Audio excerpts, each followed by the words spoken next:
right. Thank you, everyone, for sticking with us here in our second hour of Universal Truth Evolution on blogtalkradio.com. Just for those curious out there, that band's called Element of Surprise, and the song is called Identity Crisis. We actually have Dr. Robert Duncan here with us now, along with Dr. John Hall, talking about some interesting technology that not many are aware of. So, Dr. Duncan, I'd like to go ahead and give you the floor to tell everyone a little bit about yourself and what you do and anything else you'd like to share. Sure. Thank you for having me on. I work with a consortium of scientists called the Mind Hacking Strategy Group, and we report the abuses of science to the public. A lot of this is top secret technologies that the general public isn't aware of, and in particular we focus on mind control technologies. I've recently published a book with these guys titled Project Soul Catcher, and it's Secrets of Cyber and Cybernetic Warfare. The framework that's being used in a lot of these human experiments on the public is that of computer science hacking, hacking into individual minds or a population. Cybernetics means the art of steering and control. So mind control is the focus of a lot of my research. I've interviewed over 650 people that have been subjected to these new types of technologies, and it's quite incredible. This is really the most important advancement humankind has made. The technologies can be used for good or evil, but in this case, right now we see the militarized applications, the weaponized applications of it, but it will change the world far more than the internet, cars, or penicillin combined. This is a major technological paradigm shift of how humans view themselves, and so that's sort of the thrust of my research. I'm working on a second book that dives into the philosophy and physics of mind control technologies. So that's the thrust of my work. Since I came into this interview a little late, what topics have you covered? Yeah, Dr. Hall, actually, it's funny, Dr. Hall just happened to get dropped right now, so I'm sure he'll call back in a little bit. This is already the second time. But we've been discussing the kind of type of harassment that happens with the utilization of these, the collaboration of these different technologies with, chips, microwaves, satellites, and as well as some of the, I guess you could say some of the correlations between those who have been under this kind of influence. So that's the main chunk of what we were talking about. A lot of particulars in terms of the whys and whos and how what ends up happening when these kinds of harassments take hold. I know. Yeah, there's definitely a pattern that each target goes through. And so it's important to divulge those. There's a lot of trickery involved. The art of war is really the art of deception. And there was one colonel that said, you can find to Dr. Frey, if you can find a way to pipe voices into people's heads, I will find a way to talk them to their death. So they've been thinking about this for a long time. And it involves a lot of different sciences. It's fascinating to scale this. It involves a lot of artificial intelligence. The signal processing and sensor technologies are amazingly complex. So one can really spend a lifetime researching this, both from the victim standpoint, the perception, as well as from the technological standpoint. Yeah, definitely. And From that technological standpoint, because I know that's where a little more your background is from. So, have you had a chance to work with some of this technology firsthand? When such as the microwave hearing effect, we worked on projects to demonstrate some of these technologies. One is by the American Technology Corporation, which is called ultrasonic heterodyning. And while this is a type of technology, it can project sound in a beam at long distances. They use this technology on a candid camera-like show in Japan, where they used a parabolic mic to listen at the distance from somebody, and just to prank them, they were standing next to their friends. They would, send this voice communication that only one person could hear at a time and speak back to it. So we replicated that technology in our lab. There's a company called Sierra Nevada Corporation. It's a defense contractor. And this year they were supposed to have released a system called Medusa for crowd control. And that uses the microwave hearing effect to pipe commands or voices into people's heads. And it can't be stopped with earplugs. It uses a completely different modality. And they aren't regulated by the normal sound restrictions of 90 decibels, because this bypasses the inner ear where the damage could be done. So they can actually tune it up to incredible volume. So that's a new weapon system that's supposed to be released this year. Wow. Huh. That's interesting. I think I know a lot of people in the main media or main consciousness, shall I say, aren't familiar with the fact that sound doesn't have to just come directly from that outer ear and kind of filter its way down. How things can really be beamed in a sense. So that's interesting technology. And one of the things that Dr. Hall had remarked that you had knowledge in is concerning consciousness and being able to translate that into computer somehow. Yeah, absolutely. That's part of the technology. It's, the human consciousness has been deciphered on the most part, and this opens Pandora's box in a lot of ways. One of the weapon systems called Satan, which stands for Silent Assassination Through Adapting Networks, and these are neural networks. They used to be, it came out of the CIA's programs on MK-Ultra, behavior modification. Now, you can just simply cause pain in a person when correlated with some action. Well, you can alter behavior. But they've taken this many steps past that. They can replay very specific pains into a person. So you can imagine an MP3 player that has recorded brainwaves of pains of people being shot, burned, and other kinds of tortures. You can literally replay those into the enemy's mind. And let me read you an introduction by Nathan Cochran.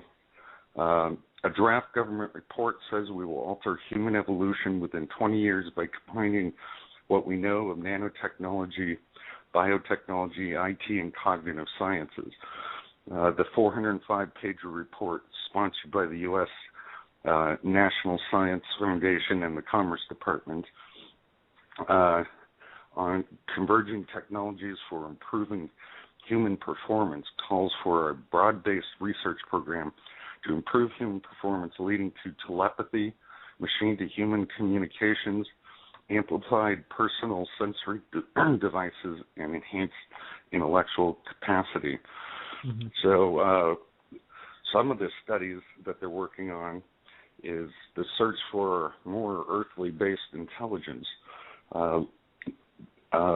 So increasing human intelligence and also growing in extra sensors, non-biological sensors. So, for example, the Navy has a project out where they use a tactile sensor on the tongue.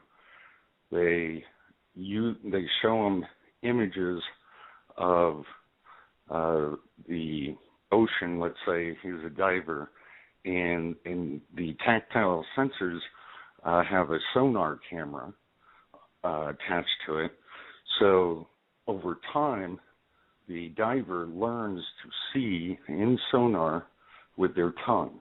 So they grew in a sense of vision with a non-biological sensor to allow the human brain to still perceive vision, even though it's through their tongue. And a lot of other just amazing combinations of rewiring the human brain with extra capabilities. Interesting. So now, was this do you know if this is just planned or if it's been implemented, or that particular project's already been implemented? It's from the 70s. The Navy also has a lot of projects going on with controlling devices with mere brain thoughts. So they have a ship, sailing ship, that one scientist has been perfecting that steers itself with just EEG probes attached to his head and deciphering the brain signals. And with all these technologies, you need feedback systems. And so that means that the computer has to learn the human thoughts and the evoked potentials from those, and the human has to learn the computer's response to that. So it has to be a feedback loop in those kind of situations. But that's ultimately one of the more grotesque applications. If you can do it wirelessly without EEG probes, then you literally can control every human with a nervous system on Earth, and even other animals with nervous systems. And so it's considered one of the most coveted weapon systems, where it has dial-in lethality, take control of the enemy's thoughts and opinions. You can use it on your own population, control voting and mass opinion. It has a very wide range of applications that they're researching. And I think the reason that really Dr. John Hall and myself have do a lot of radio shows is just to help the public become more informed.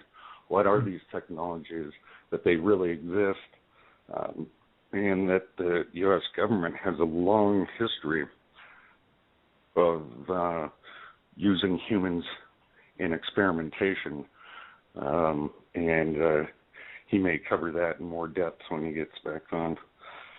Yeah. We had spoke a little bit to that actually a little earlier as well, and because I know he was saying he's actively pursuing a law or to just outright state against it, and instead of being in this weird gray area it is right now. We actually have a caller here. I'm not sure if this is Dr. John calling from a different number or it's a question. If it's a question, do you feel like taking a question right now? Yeah, sure. Okay, great. Hey, hello, caller. You're on the air. Hi there, Jerry. This is Ed. How you doing? Hey, how's it going, Ed? Pretty good. I have one question, actually. Since we're just finding out now about these things, I'm wondering how long has it been since these types of technologies actually got started, in the research process, things like that, before being implemented? Good question. the research from our team has shown the beginnings of it all the way back before World War II. But the very first case that we could track back of these mind control technologies was 1959. And then there seemed to be a huge increase in 1976 of reported cases as if a worldwide system came online. And then it's been growing since. The number of people that are claiming that they're being grabbed for human experimentation, mind control specifically, in the last years. And it seems to be in line with Department of Defense budgets. So more money they have, more projects they can run and test and improve the efficacy of the weapon system. Is that make sense? Actually, and there's another question. This would involve speculation. Since it's been about a half a century in development, what do you think might be your thoughts on stuff that might be going, in research or in development currently? Yeah, and that's and I briefly touched on that. It's full mind melding, in a sense. It's a great interrogation tool. So if you saw a movie called Inception, and that's where they try to get into the person's head, plant ideas, pull out information. That's all exactly where the technology is at. It has a lot of downfalls that, it doesn't work well with some people, and that's why they're trying to improve it. It takes a lot of time. You can't just do this to somebody in one day and walk away. So as a warfare weapon, it's a better spy tool, intelligence gathering tool. When you clone a brain, brainwaves, and it's more complicated than I'm describing, but you are able to see what the other person is seeing, and you're able to hear what the other person's hearing, as well as influence them. So there are a whole bunch of trickeries. Once you're cloned with somebody, let's say you wanted to kill somebody with this. Well, there's a long list, and you can find a lot of them in my last book. But you could dip a knee while someone's walking down the stairs, make them tumble.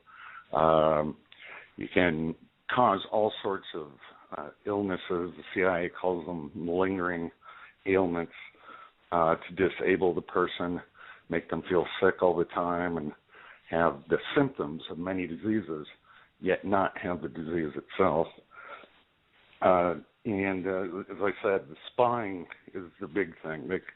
The wording's changed quite a bit. They used to call it psi warfare, psychic warfare, and those have different meanings to different people. But the concepts have been proven over and over again. That another movie like Avatar, it's sort of like that experience where you're living in someone else's mind or body, and they use sensory deprivation tanks. The brain will self-organize with external stimulus signals, be it from another person, if their own body isn't being provided any stimulus. So the dreams become reality. The technology is much more advanced than people think. In 1973, an Army intelligence officer came forward to speak about wars that we were having with Russia during the Cold War, that they were beaming our population with microwaves at a psychotronic signal frequency, and that signal frequency was supposed to subdue our population, make them calm, placid, as if we were the aggressor. So we started doing the same to their population. And so there's been admission that these technologies have been used for a long time, both in secret wars and probably overtly by a government as well. So the possibilities are limitless for good or evil. I mean, we're tampering with the very soul itself. And that actually brings me to another question. If there are these rogue factions in the government, I'm sure there's good and bad out there. Do you believe that the good factions out there would somehow try to counteract, the bad things as technology could be used for? Mm-hmm. Yeah, another good question.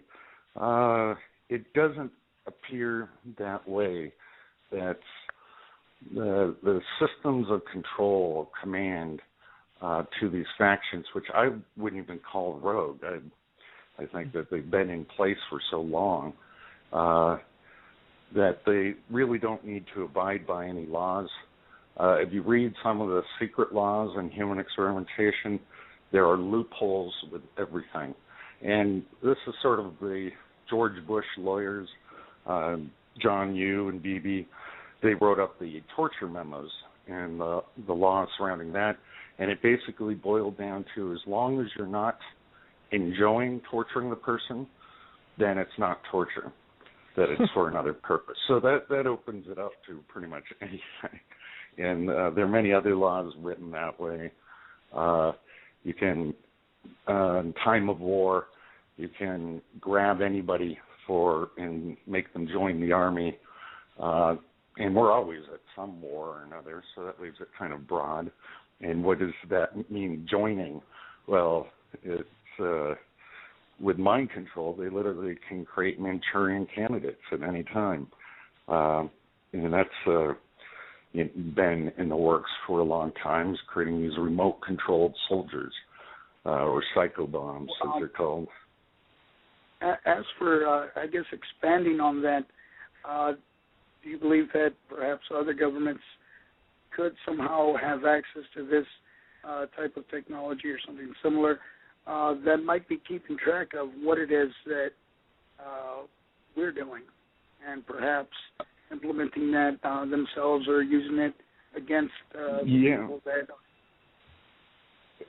That's very true. And in fact, we know for sure the Germans were working on it. We split up those scientists in World War II. The Russians have it, and we always use that excuse. We got to catch up with the Russians, so they're supposed to be the world leaders. China, I don't know. They sort of only recently entered the space race. It's difficult to know where they are in this research. And we learned many of the brutal tactics from the Eastern Bloc countries, from the time that, the fall of the wall and the USSR empire, a lot of scientists came over, and that's where we learned our tactics. So, in fact, what you say is right, that other countries are going to learn the current state of the art of what the U.S. is doing. And that's part of the reason I think it's such a shame how our country's going about improving these weapon systems, rather than being the moral leader, saying we're not going to test on at least our population. But you don't want to basically show the rest of the world your moral character of torturing people, and also the current state of the art. Now, they use a lot of discrediting methods, so other countries may not believe it. It also, if they do believe it, well, free will is taken away, and our all of Western philosophy, from crime and punishment to religion, is based on this concept of free will. So there'd be huge social disorder if the entire world's population knew about these technologies. Now, one last question before I have to go here.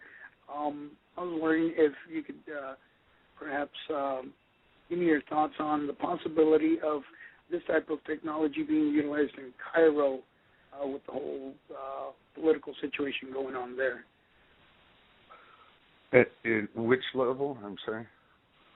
The type of control that would be used in order to control, the protesters and things like that, to sway them in one way or another. It would seem plausible to me that they could do this in order to bring in another form of government or a leader chosen by, I guess you could say, the CIA or whoever. Yeah. Okay, I see where you're going with it. Oh, absolutely. I mean, as Dr. Nick Baggage wrote, this is a very powerful tool by the conspiracy, if you will, to usher in a new world order. You don't want protesters, you don't want a revolution, so if you can pacify the population never to stand up to what's going on. And it seems like we see a lot of that in the United States today, that, very much it could be used for that, pacify protesters or take control of large political organizations. Imagine if the CIA infiltrated the Pope's position. Well, he's very influential. The Russians and Japanese have a theory that if you could control less than 10,000 people in the United States, you could control the entire country based on those 10,000 people that influence everyone else's beliefs and opinions. So, it's a very good point you brought up. Yeah, Ed tends to do that. Yeah, well, thank you very much for answering my questions. I have to go now. I'll see you guys later. Yeah, thanks for calling. Yeah, Ed is actually one of our regular listeners here and tends to contribute quite a bit one way or another, so that was cool. Definitely some thoughtful, insightful questions there. So They were very good questions. Yeah, and actually we have one of the questions that I was getting in the chat room was concerning, is there any way that one can sort of turn the tables on this surveillance or this harassment? Now that's a tough question, and everybody wants to know that. And it sort of depends on what type of harassment and surveillance they're undergoing. In order to gaslight the individual, they'll use a technique called stalking. They'll often have minor break-ins into a house, but just steal things of personal value, not of monetary value, just to increase the stress levels. The FBI and CIA call these stress conditioning techniques. You can set up an alarm system, but, these are professionals. They can turn off your alarm. They can still enter with black bag jobs. It's somewhat futile. I know one guy who stopped his stalking by booby-trapping his house. Now, I don't recommend that to anyone. He put in different things like dye packs, exploding dye packs if drawers were open, electric shock of 100,000 volts of, safe was tampered with. You can imagine that you're probably going to just end up triggering one of your own booby traps. So, but anyway, it did work. He claimed that the harassment stopped, and most of the stalkers, these aren't professionals. A lot of them are probably in the works for training purposes, and so they don't want to get hurt in these games, war games as they're called. So, and then in terms of electromagnetic harassment, that is really hard. There are different devices that will help jam and lessen the intensity of the incoming signals, but you can imagine nothing's practical. You could build a superconductor chamber, and that's going to cost millions of dollars. Sure, you're free from the electronic harassment, but you can't work, you can't do anything in it, so you've created your own prison. So there is no easy way to stop the harassment other than ignoring it. So since these are stress conditioning techniques, gaslighting techniques, if something truly doesn't bother that individual anymore, well, then they stop it, they move on to something else. So the stalking aspects, I just always tell people, ignore it. They aren't here to kill you. They could have done that a long time ago. Their whole purpose is to cause the reaction that you're displaying right now. So yeah, that's kind of my advice. Yeah, that's good advice. 'Cause I think it's interesting because this grounds the whole concept of how one can literally feed off of energy in a sense, because like you're saying, they want that reaction, they want that reactive, everything that goes along with it, and so just not giving into it, it's like interest kind of goes away.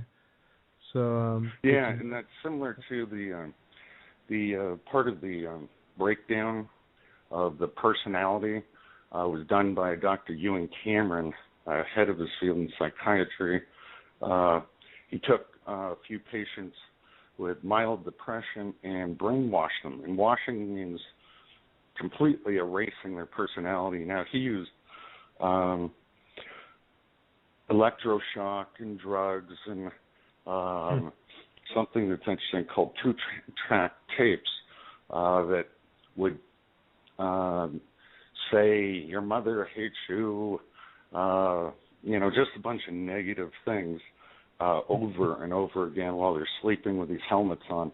Now, in the modern day version of brainwashing, they use computer chatterboxes, and so these can do far more than just a two-track tape, but they're still using the same techniques, and whatever bothers you, creates the greatest stress level, they will continue on that track. And the people that have sort of escaped it have great confidence in themselves and their social networks, and aren't bothered by these negative piped in messages. And so it's personalized now to each individual. Yeah. Interesting. Is there an interesting question that came up? Could theoretically the cell phone towers be used for the application of this technology? A lot of people are always trying to pinpoint who's doing it or what systems. Now, the interesting thing about satellites and cell phone towers is there is a way, if you send the right signal to it, it will repeat that signal. And if you have the right code. So hypothetically, you could hack them. But the grids necessary are huge. They're stations, giant phased arrays like HARP. They have one in Puerto Rico, and there are about 14 of them around the world. And the military, the Department of Defense, would never allow civilian access to this technology. And so my answer is no. The cell phone towers have nothing to do with it. But people debate that. Interesting. I guess just to reiterate, what are some of the steps that for one who's being harassed? What's kind of seems to be more common when someone is being harassed by these methods?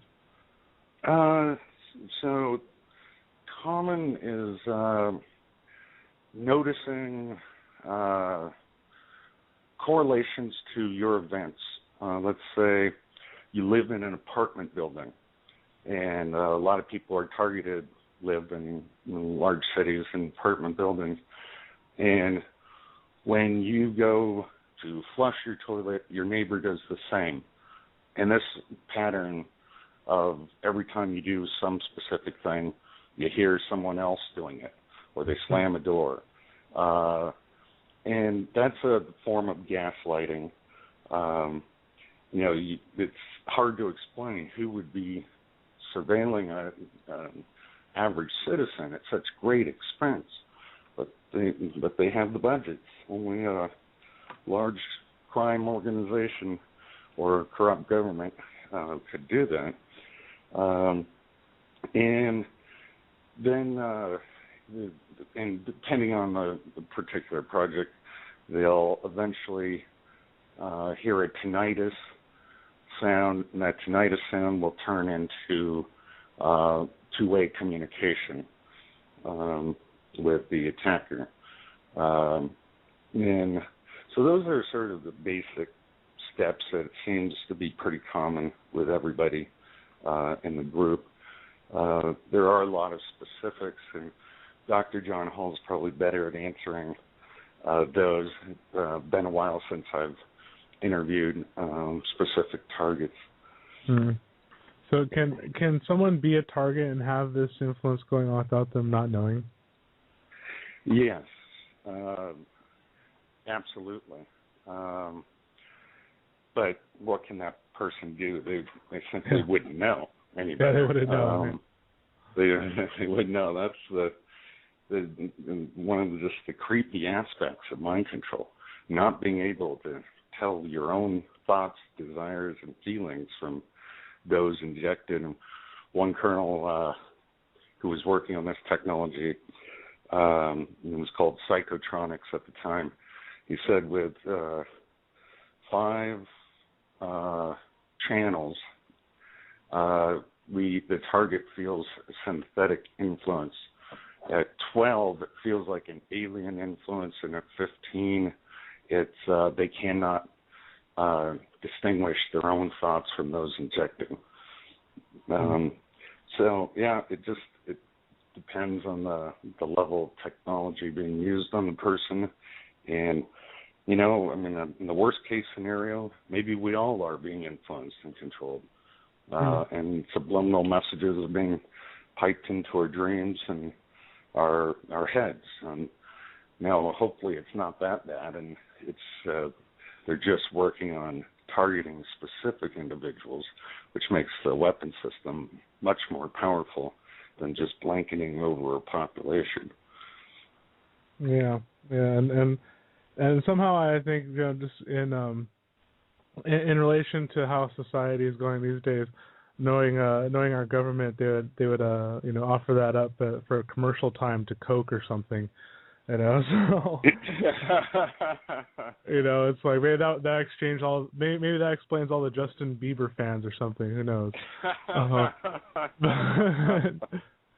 But yeah, very possible. I could see that product promotion. Well, and there's a lot of truth to what you said. There were many laws passed against subliminal advertising, and they're never enforced. I mean, obviously, subliminal messaging goes on today, but you can find it in many places. But there are, I think, there are about 157 companies, I believe, the last count I looked, that do something called neuromarketing. And this is sort of what we're joking about. That when you walk into a store, both using sound and electromagnetics, you're trying to influence that person, either not to shoplift or to buy a certain product. And I don't know how those companies are going to make it, because, that's people would have be outraged if they knew that technology was being used when they were being shopping. Yeah, yeah, but definitely. Many people have thought about it. Oh yeah, I'm sure. And then because there was actually just this ad too. I'm not sure if it's debuted in this country or not, but it was with I want to say like I think it was Porsche or BMW or something, where they, they're starting to mess with burning, doing the flash of light to kind of get the reflection in the eyes to see the logo. Oh yeah. Yeah, well, so it's kind of yeah. And it's kind of neat, but at the same time, it's like I'm not sure I want car companies flashing my eyes. You know what I mean? Mm-hmm. So yeah. That's the whole point, is this concept of free will. If we can't, we normally say, okay, advertising isn't really bad brain or programming because it goes through our eyes and we have a conscious decision. Okay, is that information any good? Do we want to buy that product? But when you start getting in, bypassing this filtering mechanism that we have in our cognitive abilities, then it becomes really evil, or we have to have some sort of control or laws about that. You're reducing humans to human animals at that point, and that's a term used in a lot of Pentagon literature to refer to people as human animals. But we do abide by the same laws as most animal species in terms of pain and pleasure. And that's why the CIA calls the initial research of this behavior modification, sort of a euphemism for torturing people and changing their personalities, splitting them for spies. One experiment they do is to split the personality, and the hope is one of them will be responsive to commands and do missions with no recollection of doing them, so they could pass a polygraph. They're testing every aspect of mind control, and they have really conquered the human mind. And one of the more interesting aspects is that of remote influence. Now, remote viewing has connotations of voodoo, but this is all based on technology, and this is cloning the visual cortex and audio cortexes of the human brain onto another person, or integrating it even with computer systems. Wow. So the combinations they're called hive minds. So if you're trying to create a really efficient work group, the CIA right now uses about 3 or 4 people in a group, and they synchronize their brains, their minds, and their major rhythms, and that's when secrets begin to sleep, as Colonel John Alexander said. And during this phase, well, it's great for interrogation, mind probing, but it's also a state of increased intelligence. You're, in a sense, adding brain tissue, but wirelessly, virtual neurons to each of the participants. Yeah. That's interesting, because when I'm hearing this in terms of this sort of broad population application of just almost like, let's see what happens, and then hearing stories like UT founder Aaron McCollum's testimony concerning mind control and what in his role, because he's a whistleblower concerning some black op military applications, and where he talks specifically about mind alteration, where they wouldn't remember a lot of the stuff they did and all this other stuff like that. But he talked about being in groups too. So it seems like that philosophy kind of works on all these different scales and applications too. It does. They're just within that one application of hiving minds, mind hives. You can see that might be a great swarm theory, they call it, by the Rand Corporation, or Beowulf clusters, or wolf clusters is another term that's used, where you can network human beings faster than you would through cell phones, for example, and there's no evidence of it. So there's the brain itself is the receiver, and the active sensing technologies are able to pick that up, and so there's no evidence that they're in some sort of spy group or black ops mission. So it's used, it's being tested for that as well. And there are always downsides, though. You can imagine evolution didn't mean for the mind to be reorganized in these bizarre configurations. And so one side effect is that they grow in extra senses into a person. The other senses become less efficient. So that happens naturally in the other direction. If someone loses their eyesight in, let's say, a car crash, well, their hearing and sense of smell increase. So there's no free lunch by adding more senses to the human brain. Interesting. What does it seem like the ultimate motivation for some of the things? Like, obviously we see some of the military applications, but do you believe there is ultimate motivation for the public harassment? Yes, there is. Crowd control, as they call it. The Secretary of the U.S. Air Force, Michael Wynn, he was fired because he lost some nuclear weapons misplaced. But he said something that really outraged the public, and that was on the active denial of service weapon. The Marines had been asking for it in Iraq for quite some time, and they kept denying it. And that uses a beam that heats the outer layer of the skin, so it feels like you're on fire, but it's not really burning you. And so it's supposed to be a non-lethal weapon, a way to deter crowds, make them disperse. And he said we must test them on the U.S. public before we test it in war, because we don't want the international community upset at us if there's any long-term damaging effects, psychological or otherwise. So that kind of shows you that the U.S. population isn't really put too high on the agenda in terms of protecting. It's more international war theory and, dominating the world. That's what all countries try to do.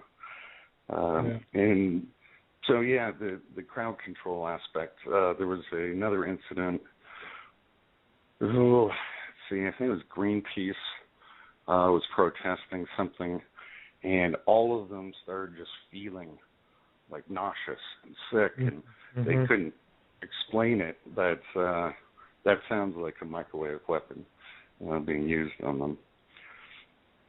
Yeah, it does, and I remember seeing some reports about that, and you're hearing more and more about that in different situations. Because I believe some people are reporting similar conditions while protesting the Bilderberg groups and such too. Yeah. They're powerful groups, so they would be able to call in certain favors in government. Yep, and release the hounds. Yeah. Release the hounds. That's right. Yeah. So absolutely. Well, we're actually coming up to the end of the show here. So let everyone know a little bit about your book again, and maybe we might be able to find you online or another show or any other appearances you might have. Sure. They go online. They can find a lot of interviews that I've done. I don't have a website. My book is called Project Soul Catcher, and this was named after a chip by British Telecom. It says, if this were implanted in a baby, it would record every electrical signal throughout a human's life. They can take that information and replant it into another baby. So they're talking about immortality applications of this.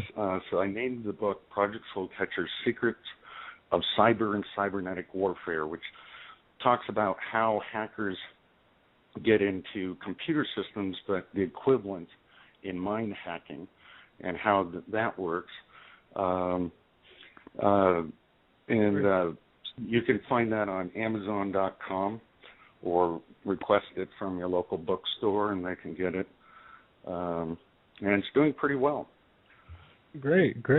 That's awesome. Well, it's been great having you on here for the last hour here, and I know Dr. Hall wasn't able to get back with us, so but this is a great topic, and I think it's awesome that you're bringing this information forward and in such a concise way, and because more people need to know what our government's doing. So thank you for all of your efforts as well. All right. Yeah. Well, thank you for what you do, and thank you for having me on. Yeah, absolutely. Well, maybe we'll have to do it again sometime. All right, everyone. Thanks for tuning in with us once again. Universal Truth Evolution, blogtalkradio.com, bringing you all the information major media tends to shy away from, like mind-controlling satellites and such. So just remember, stay grounded, be in the right frame of mind, so nothing can tell you who you are and what you do and what to be, so we can make the changes we all want to see. Until next time, catch everyone later. Rock on.